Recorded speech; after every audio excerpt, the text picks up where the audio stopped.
Alright, what is going on guys, and welcome to the video. So in this one I'm going to be showing you my 3 mark game in the A-20.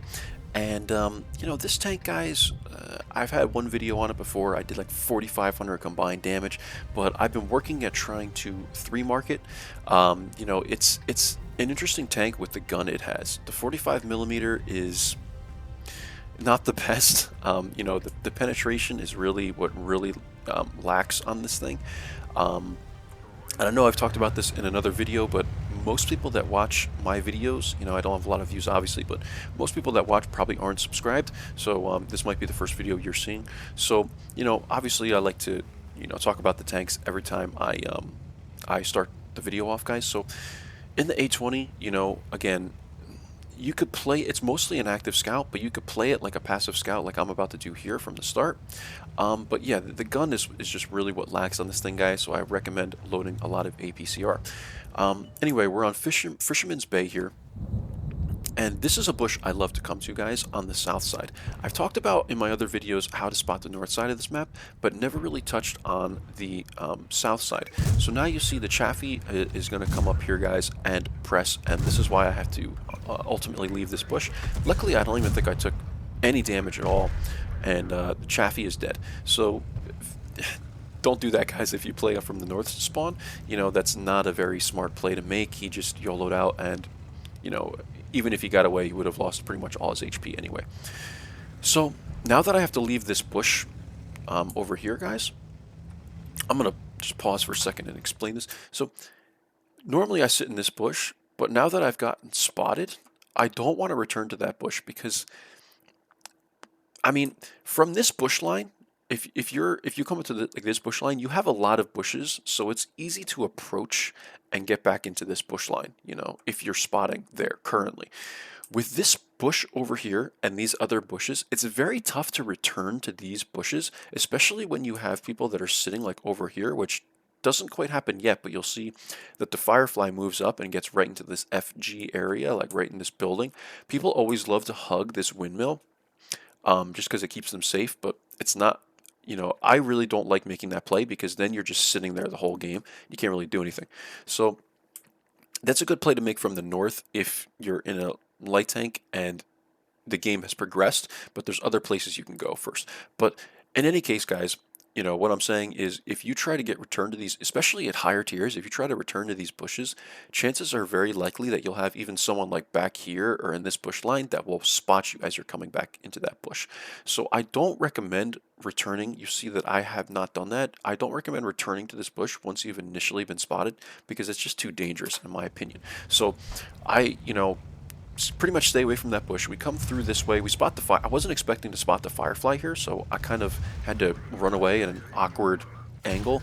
And this tank gets really bouncy when you're going over uneven terrain. So because it's just really fast and like I guess it's kind of long, so it's just weird kind of when it goes over bumps and stuff, guys. So you want to be careful. It's fairly easy to like flip this thing over and stuff. So obviously don't do what I just did, guys. You don't want to make that play. I'm just trying to active scout and kind of see what's going on here. But the way I kind of hit that ridge was really awkward. Could have ended really badly, but luckily it doesn't. So we take one shot there from the A-43, and no big deal, guys. Now we're just sitting in this bush line because, like I said, I don't want to return to this bush, so I'm playing it safe for now, kind of seeing what we have going on here, if this A-43 is going to move up, if someone else is going to move up and join the Firefly, and it doesn't appear that way, guys. So what I'm going to do instead is, I believe I start making my way over towards the mid, because this is basically a stalemate here, like I explained before. Once you sit there, it's like there's nothing else you can do, because if you poke, you're already lit by the other person that's sitting over here. So it just becomes a stalemate where you're like staring at each other the whole game on the opposite sides of the windmill, and I never recommend that because you just have a crap game because all you do is sit there. So I don't recommend making that play that early on, guys. So what I'm going to do is I'm going to come up to here, try and use my gun or, even my view range to spot something else, and Churchill appears. So obviously we need to load gold for the Churchill. We're going to smack a ton of shots into this guy's side plate. I think it was like 6 or 7 shots, maybe more than that. And, we pen basically every single shot, guys, which is rare even with the gold rounds.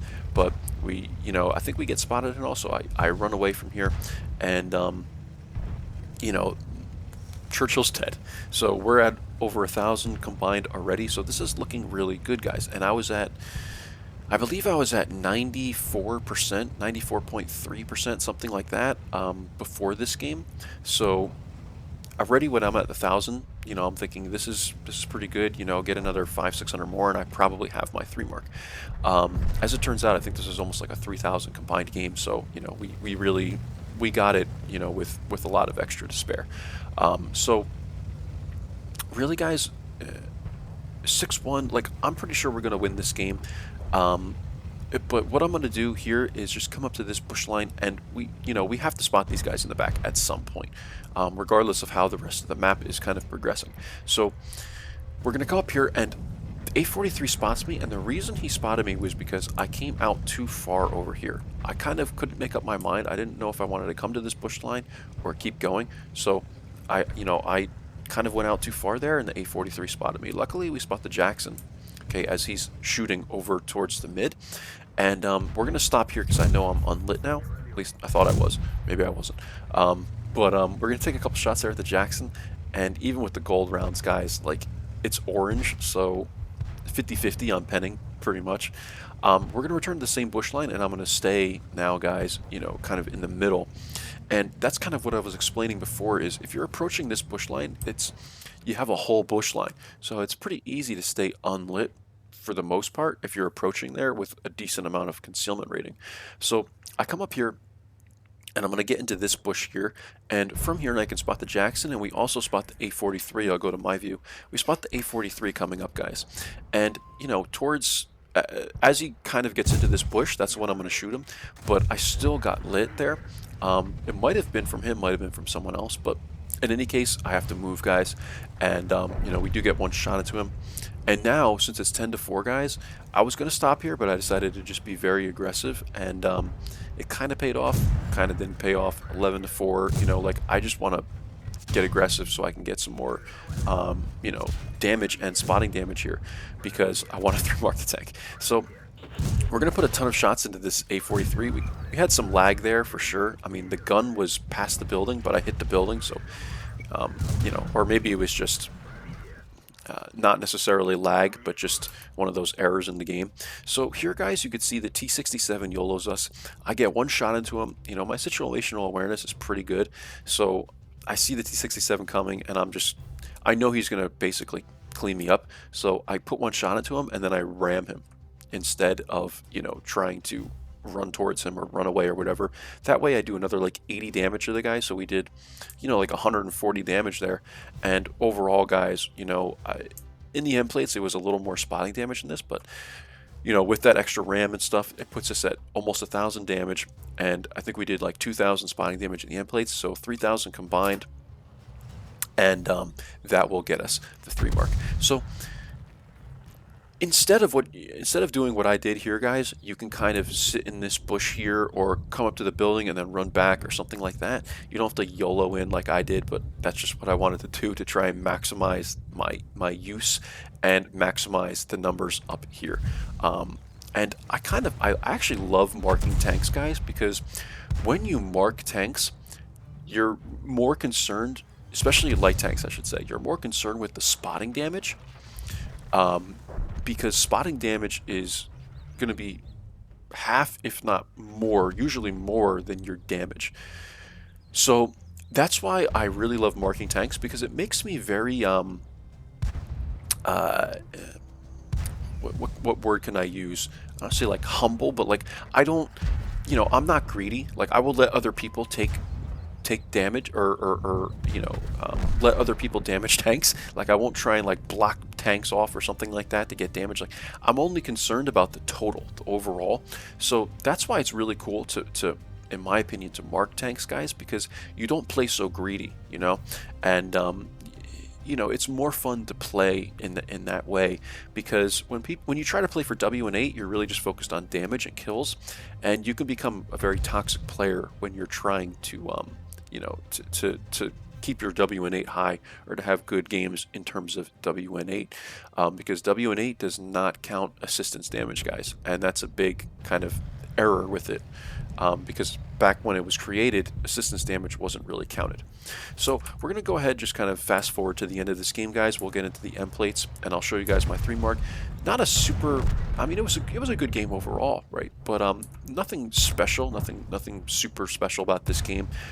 My dad's going to clean up this KV-85 basically, and he had a decent game too, 2 kills, and that's pretty much it, guys. So let's go ahead and get into the end plates, and I'll blow my camera up a little bit so you guys can see me.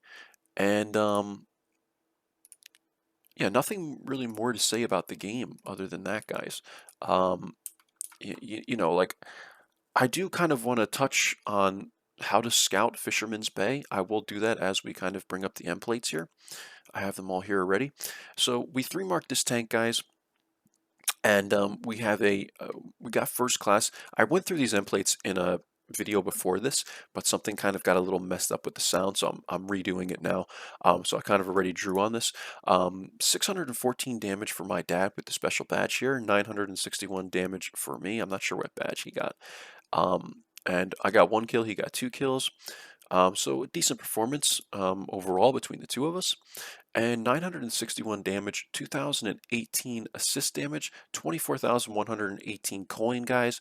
And you can see this was pretty much a 3,000 combined game, like I said. And, the battle duration was not very long, guys. My time of destruction was 5 minutes and 45 seconds because we YOLO'd in. So, not a very long game by any means. 23 direct hits, 17 pens. We fired 25 shots, and that's pretty much it, guys. One thing I want to talk about is kind of how you're scouting Fisherman's Bay from the south side of the map. So when you're spotting on the south side of the map, guys, you can see that that bush that I got into initially, like I said, don't return to that bush unless you're really daring.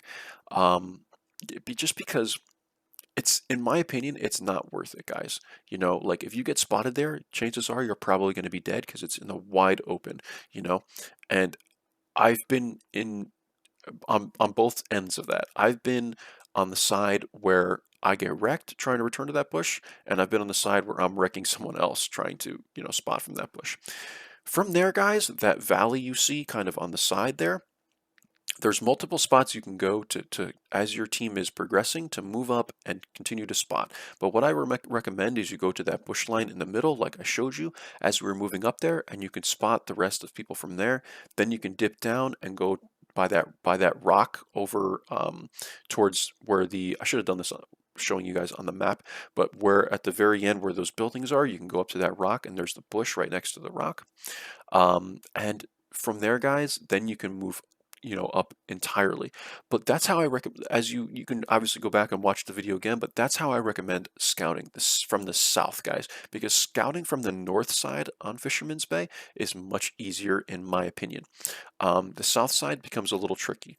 This is how I do it. This is how I recommend you do it. So if you're looking for advice on how to scout from the south side of Fisherman's Bay, there you go, guys. So there you have it. We 3 marked the A-20, guys, in 99 battles. My goal was to get it done in 100 battles, in under 100 battles, I should say. So pretty much we just made it, guys. 99 battles, we 3 marked this tank, and there you have it in the A-20, guys. I will see you for the next video. Bye-bye.